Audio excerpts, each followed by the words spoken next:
Hi guys, welcome back to the Let's Play. It's time to do some shopping at the Silent Hill Town Center, but first we need to sneak by these rompers.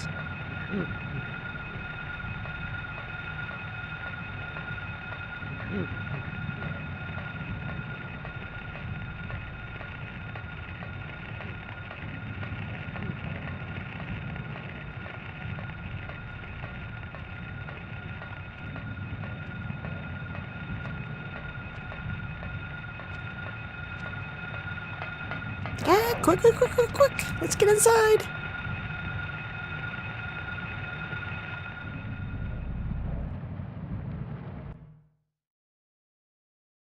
Phew, I guess the wormhead didn't want to follow Harry inside.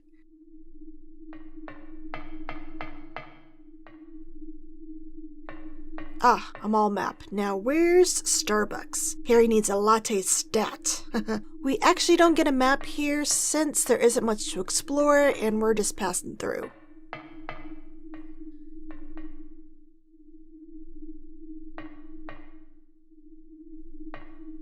Ooh, now this is a relic from my childhood. Vestal Gigastore has a design very similar to the Virgin Megastores that sold games, music, books, magazines, all that kind of good stuff. And they have been closed in the US for, I believe, over a decade now. I really like the play on words the dev team used here. Vestal is an adjective for the ancient Roman goddess of the hearth and home, Vesta. Priestesses of Vesta were called Vestals or Vestal Virgins, who were committed before puberty, so between 6 and 10, and took a 30-year vow of chastity, after which they retired and typically had an arranged marriage with a Roman nobleman. These priestesses, they maintained the fire sacred to Vesta that anyone could take for household use, and cared for sacred objects within the temple's sanctuary. Overall, it was a pretty high honor, and there were some pretty cool perks that went with the job. Like, they had a place of honor at public games and performances and were always transported in style. Their word was trusted without question. And they had the ability to free condemned prisoners and slaves with just a touch of their hand. Given the Vestal's 30-year vow of celibacy, it's no surprise that the devs replaced Virgin with Vestal, and then Mega, a metric unit denoting a factor of 1 million, with Giga, a metric unit denoting a factor of 1 billion for the new store name. In this mall, we actually have a few real and fictional store references.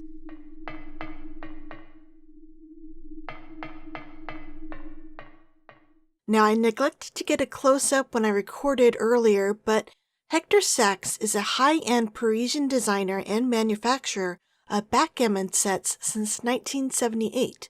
The logo used on the store here looks just like the real Hector Sachs logo.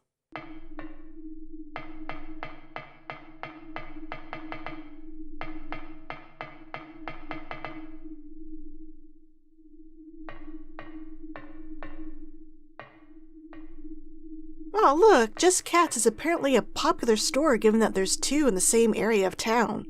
Silent Hill must love cats.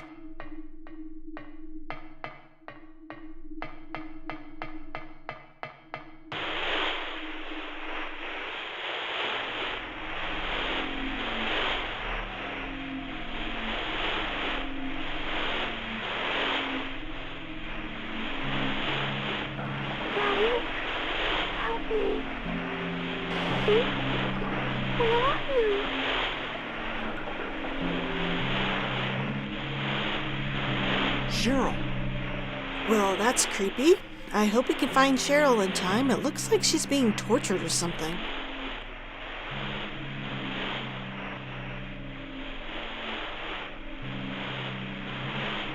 What's with all those symbols, though? And wait, wasn't that the Alyssa photo we discovered in the hospital basement just now? So strange, but did you guys know that these strange symbols have real-world meanings? The symbols that flash by are of the 7 Olympian spirits, which can be found in the Latin grimoire, and I'm probably going to mispronounce this, the Arbitel de Magia Veritarum, which translates to Arbitel on the Magic of the Ancients. Grimoires are books of magic spells and invocations and typically include instructions on how to create magical objects, how to perform magical spells, charms, and divination, and how to summon or invoke supernatural entities such as angels, spirits, deities, and demons. But the Orbital mainly focuses on the relationship between humanity, the celestial hierarchies, and the positive relationship between the two. The symbols which we see flash on the TVs are as follows. First we have Eritron, then Bethor, Haggith, Fuel, Ophiel, Phaleg, and lastly Ok on a red background. 5 of these symbols we will be seeing again with their name a little later in the game.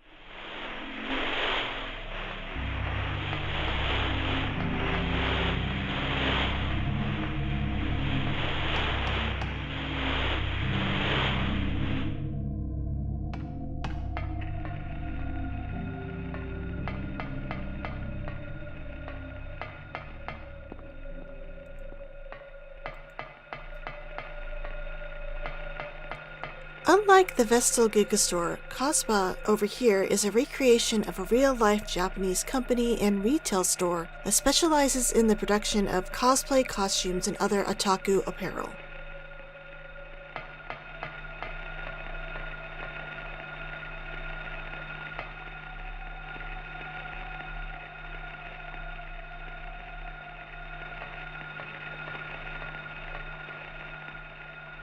This store right here is a reference to the 1980 Dario Argento horror film Inferno, as there's a character of the same name who runs an antique shop called Kazanian Antiques.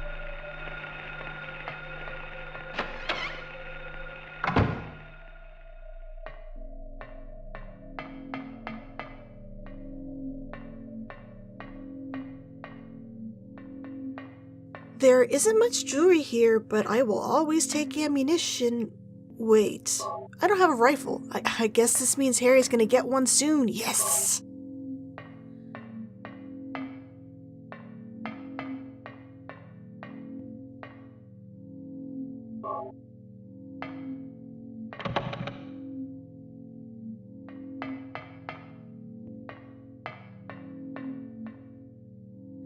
Okay, just want to make sure I'm not missing anything. Okay, cool.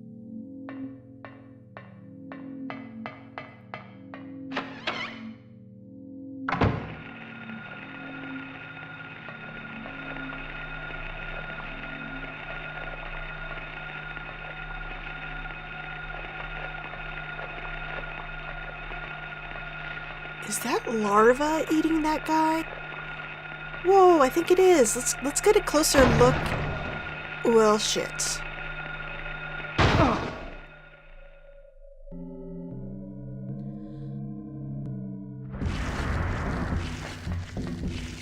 Time for another boss fight.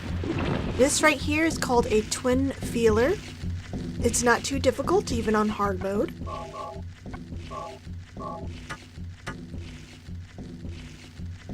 You just have to avoid the green acid attacks and move out of the way when it pops out of the ground.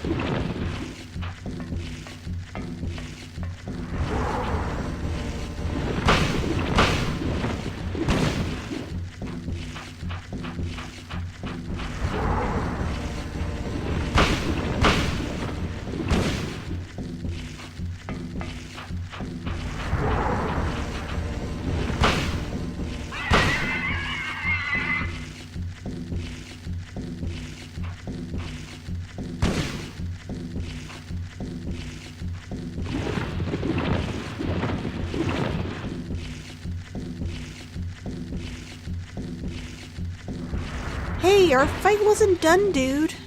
Oh, okay, catch you later then.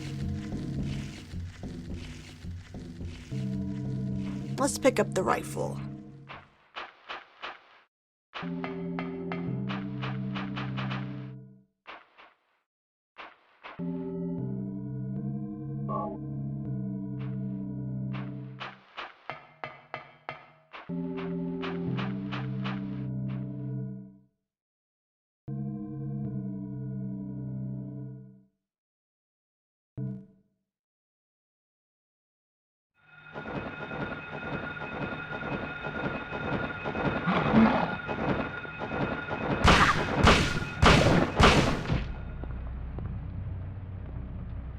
Okay, where are we? Back at the town center, and Harry needs to make his way back to the hospital.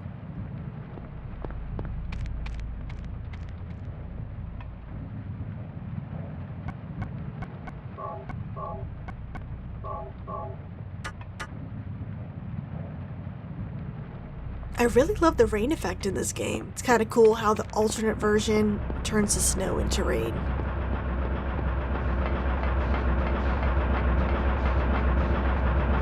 That's a lot of fans. So, we just observed Silent Hill's 20th birthday on January 31st. Honestly, I can't believe it's been that long myself. The time has flown by.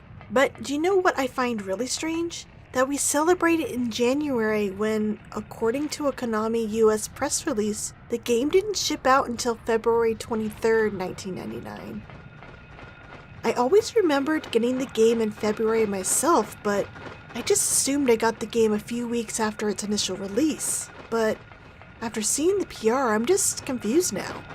I even looked up some US gaming sites circa 1999 via the Wayback Machine, and even they list February as the game's release in the reviews. I didn't keep up on gaming news when I was in high school, so honestly I have no idea if the game was meant to come out on the 31st of January, but even if it was, it's still hella strange because that was a Sunday in '99. Man, it figures Silent Hill's true release date would be as mysterious as the game itself. You know what else is weird? The marketing Konami had for Silent Hill in the United States. It's so bizarre.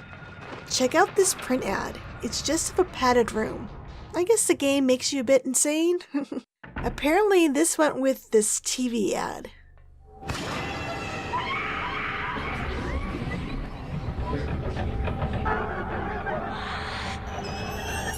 Play Silent Hill. You may never leave your room again for PlayStation from Konami. I can't help but laugh a bit, but the fun doesn't stop there. Check out the official Silent Hill site circa '99. Man, those font choices are pretty edgy, but I wonder what's with the lightning.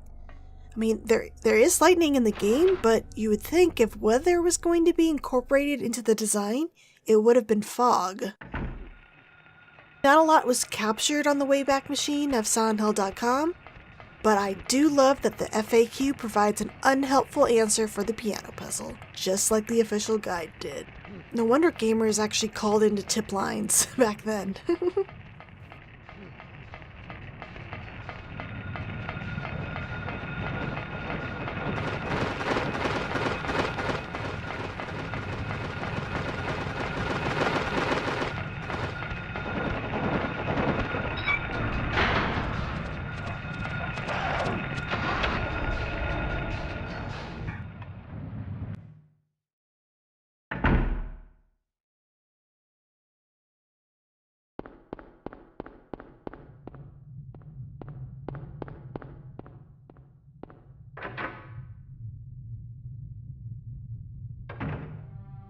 Harry!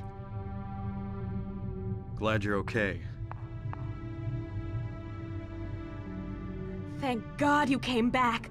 I was scared to be here all alone. Shoulda came with me. I'm here now.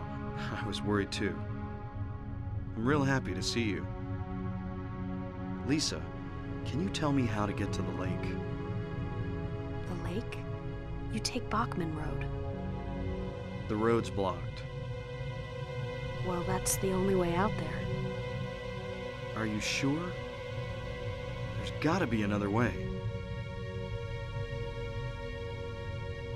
Wait! I just remembered something! What? There's a waterworks over by my old elementary school. It's been abandoned for years.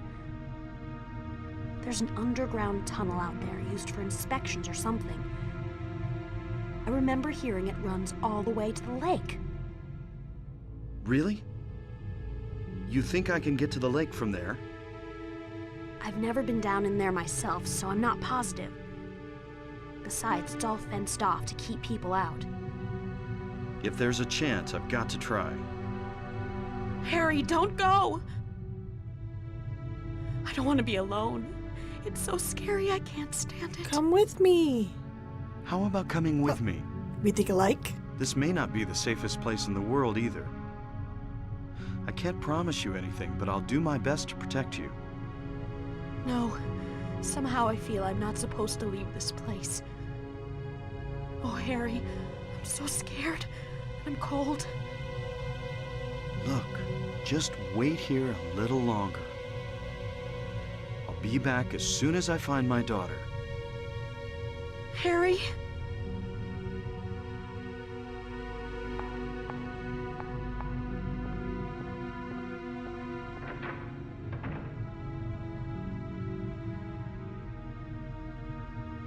Bye, Lisa.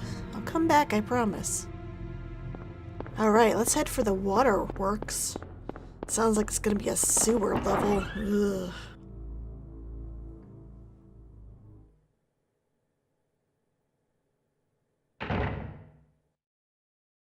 Oh, where'd the dogs go? I don't like this music. So quiet. Wait, what happened to the road? Oh no.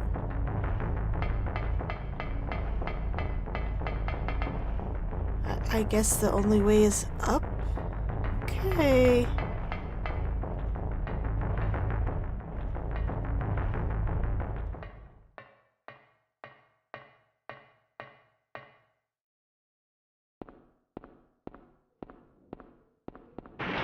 Oh. Well, that's unexpected. Our friend, the twin feeler, has evolved. The float stinger isn't too hard. Just like with its previous form, you need to be ready to dodge some acid attacks and try not to get jabbed by the stinger.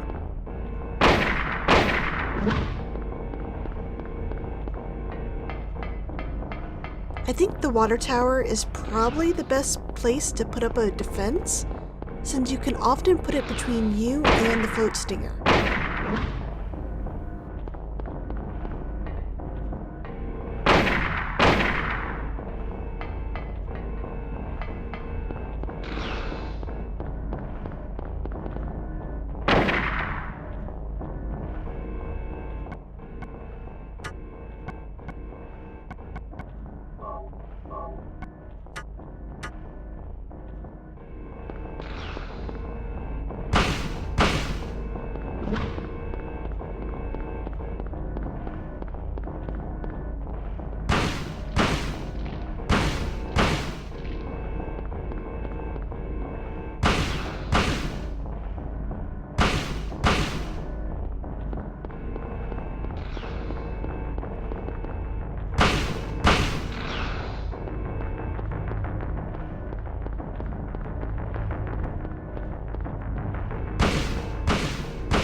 Alright, and it's dead. It's kind of goofy how it falls backwards.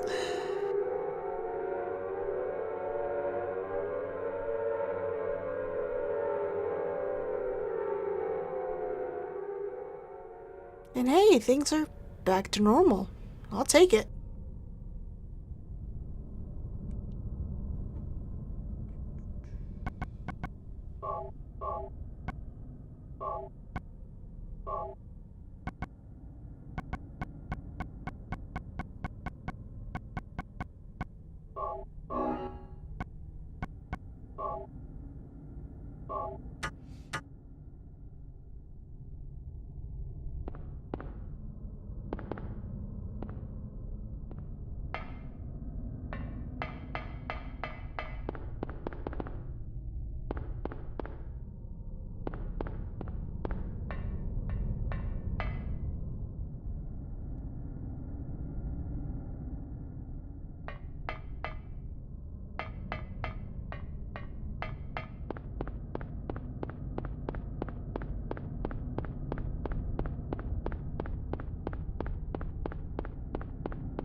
Alright, I guess we're headed back to Midwich.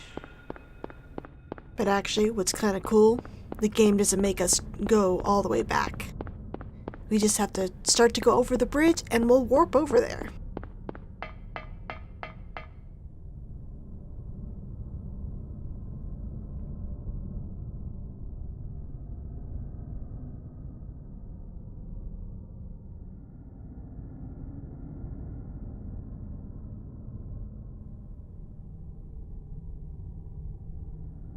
Must be.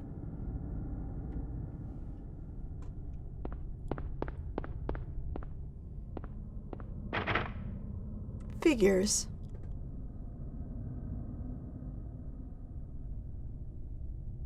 Well, let's try it, Harry. Let's use the hammer.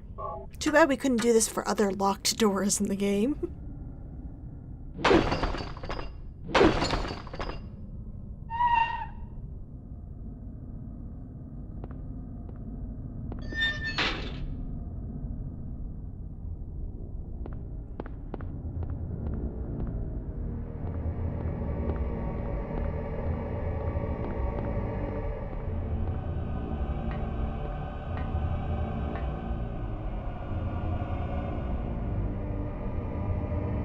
Sewers are not fun. Actually, the sewer isn't that bad. It's really linear, but still.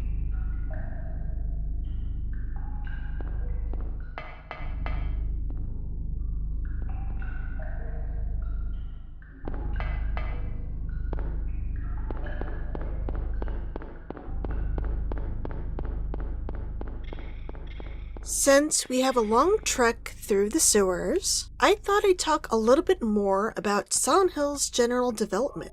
What I think makes this game so special is how it only came to be thanks to a misfit group of Konami employees defying company expectations to make something unique all on their own. You see, sometime in '96, Konami became interested in developing a game with a Hollywood-like atmosphere that could be a success within the United States. I can only assume that this decision must have been inspired by Capcom's phenomenal success with their new Resident Evil IP in the States that very spring. A team of 15 was assembled and development began on Konami's new project that September. This new team, known internally as Team Silent, was made up of Konami employees who had not only failed at their previous projects, but were also considered incompatible with all other development teams within the company. With their creativity stifled and unable to see the realization of their own ideas within the company walls, it's no surprise that these members were also on the verge of leaving Konami altogether before getting assigned to work on Silent Hill. Unfortunately, things got off to a rocky start, as the team pretty much had no idea how to proceed with a Hollywood-style action horror game management was looking for. Silent Hill's scenario writer and first-time director, Keiichiro Toyama, even admits that he was at a loss at first because he didn't have much experience with the horror genre. He never liked the really bloody shockfest sort of horror films, and even describes himself as a scaredy cat in a 2013 Polygon interview. So it wasn't long before the personnel and management of Konami lost all faith in the game, leaving the development team feeling more ostracized than they were ever before.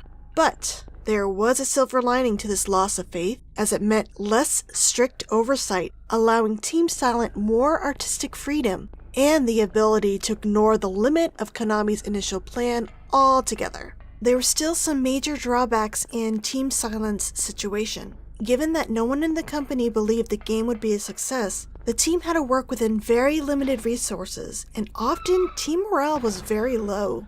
In a 2008 interview with the Swedish gaming magazine Level, Akira Yamaoka, the game's sound director, explained that when you constantly hear that what you are working on isn't worthy, after a while you stop believing in it. We were really dedicated in what we were doing and thought we were working with something fantastic, but the team had their doubts in the game over extensive periods of time.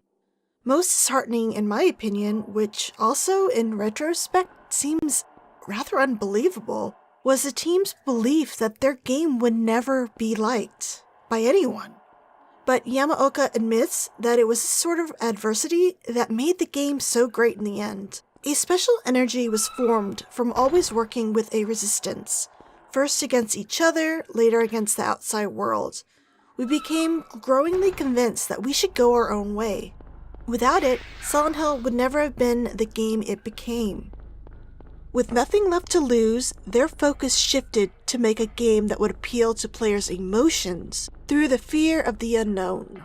Even though Toyama wasn't a horror aficionado, he was a big fan of the occult, UFO stories, and David Lynch films, and using the more horror-oriented aspects of the things he did enjoy helped his direction and writing for the game. In consequence, Silent Hill's plot was vague, occasionally contradictory, which according to Yamaoka was done on purpose to help rock the players into uncertainty, and left much of its true meanings in the dark, forcing players to reflect on what was left unexplained. According to Takayoshi Sato, Silent Hill's CGI artist, their goal was to make Silent Hill a masterpiece with an engaging story that could persist over time, just like any successful literature. Speaking of Sato, did you guys know he created all of the game's CGI on his own? It's pretty amazing, right? Well, unfortunately, he was pretty much forced to do that all on his own just to ensure he would get proper credit for all his work on the game. Sometime during development, Sato's boss wanted to assign him a CGI and visual supervisor. Sato recalled in an interview that Japanese companies don't like to give credit to someone so young on the team, and he was the youngest one on there. Even though by this point, Sato had already designed the characters and had completed 30 to 40% of all the movie sequences, all on his own. If a supervisor was assigned under the guise of providing Sato direction, he would have only been credited as an assistant artist within the credits, even if it was all his own work in reality.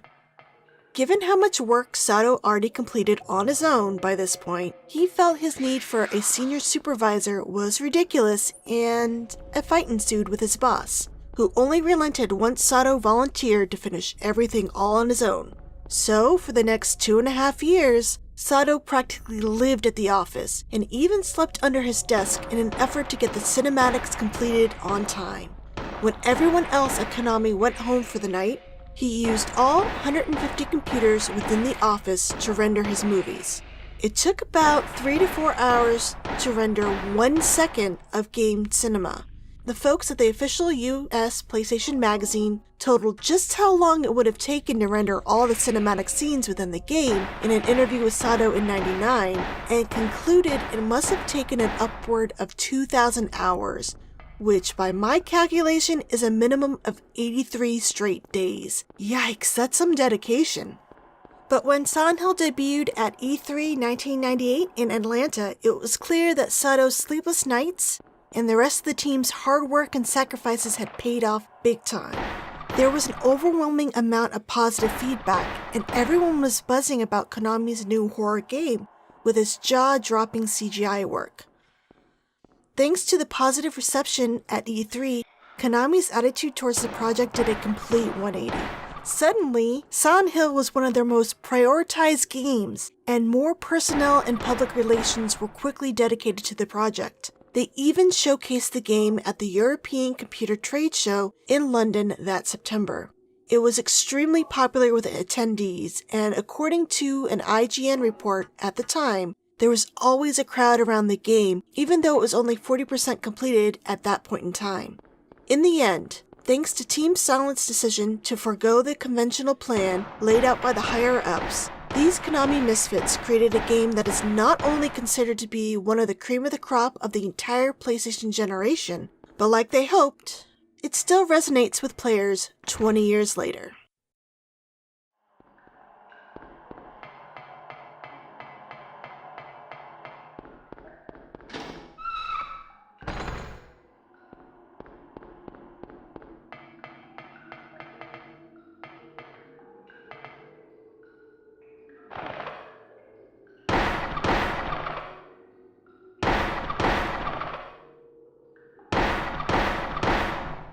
I wish Harry could just, stomp on the cockroaches, but Game won't let me.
Well, that's ominous. How do we know it's the sewer exit key? Well, that sucks. Alright, Carrie, let's run! Run, run, run! Run, run, run! Where'd all these guys come from?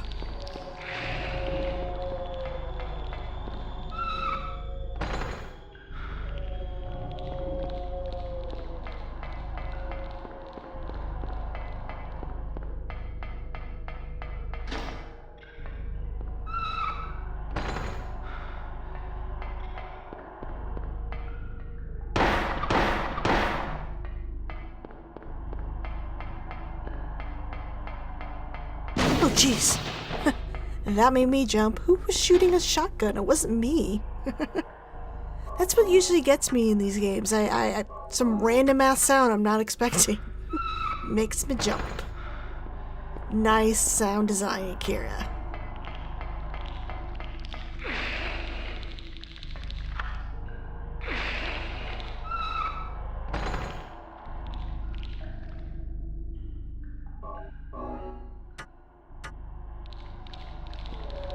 Okay, and that should do it for this episode. Next time, we are going to explore the resort side of Silent Hill. It should be pretty fun because there's some neat things we can do that a lot of players pass over the first time, and it does affect the ending. A lot of drug side plot stuff. I'll talk to you all again real soon. Thanks for watching. Bye!